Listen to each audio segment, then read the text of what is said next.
There are few structures in the M&A world that have as dramatic a title as the poison pill. But what exactly is a poison pill and how does it work?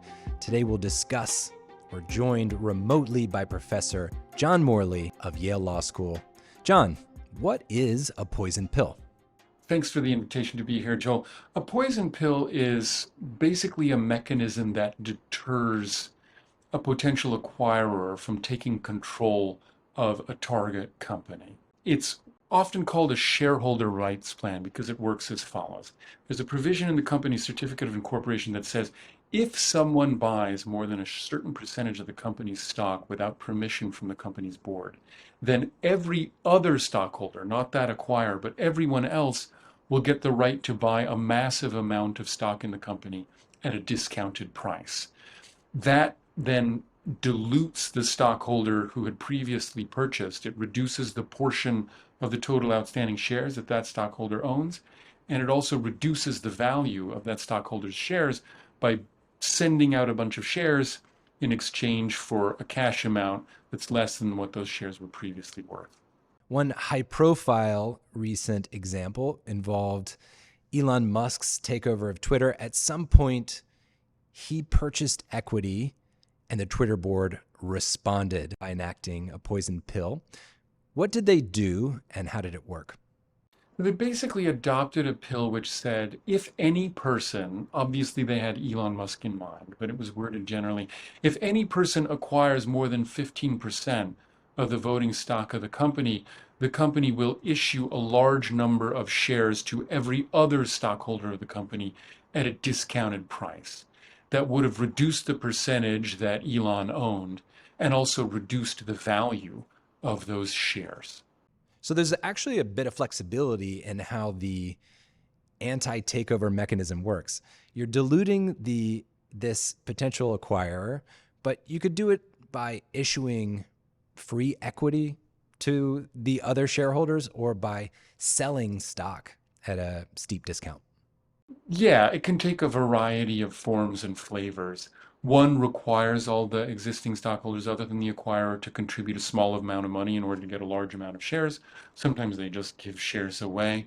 Sometimes the pills can be triggered at different levels by different people. If you buy stock with the intention of changing control, the pill gets triggered at a lower level of ownership than if you buy stock without the intention of changing control. These things come in a great variety of shapes and sizes. In order to adopt a poison pill, all you need is a resolution of the board of directors. And so if you call a law firm that's experienced in handling these matters and ask them to give you a template, you can adopt a poison pill in a matter of hours. As a practical matter, that means that every company can operate as if it has a poison pill, whether or not it actually does.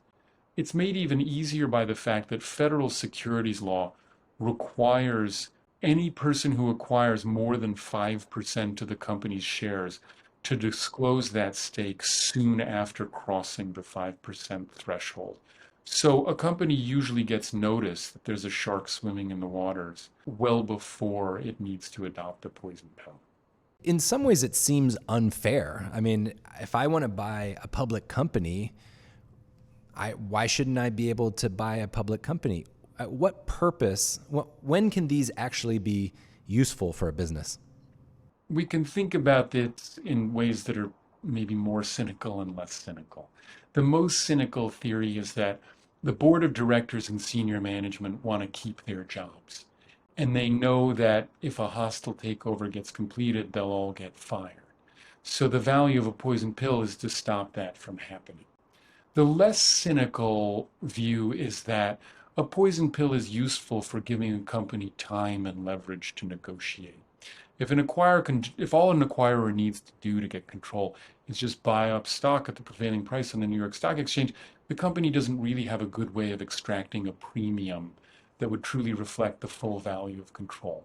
Also, Joel, there are inevitably people other than stockholders who have made personal investments in a firm. The workers might have moved to be close to their workplaces. They might have accumulated forms of training and human capital that are specific to that firm. And, maybe we want to protect the interests of those people and not just the interests of billionaires who have money to burn acquiring fancy companies that they want to play around. John Morley is a professor of law at Yale Law School. John, thanks for the time. Thank you for having me.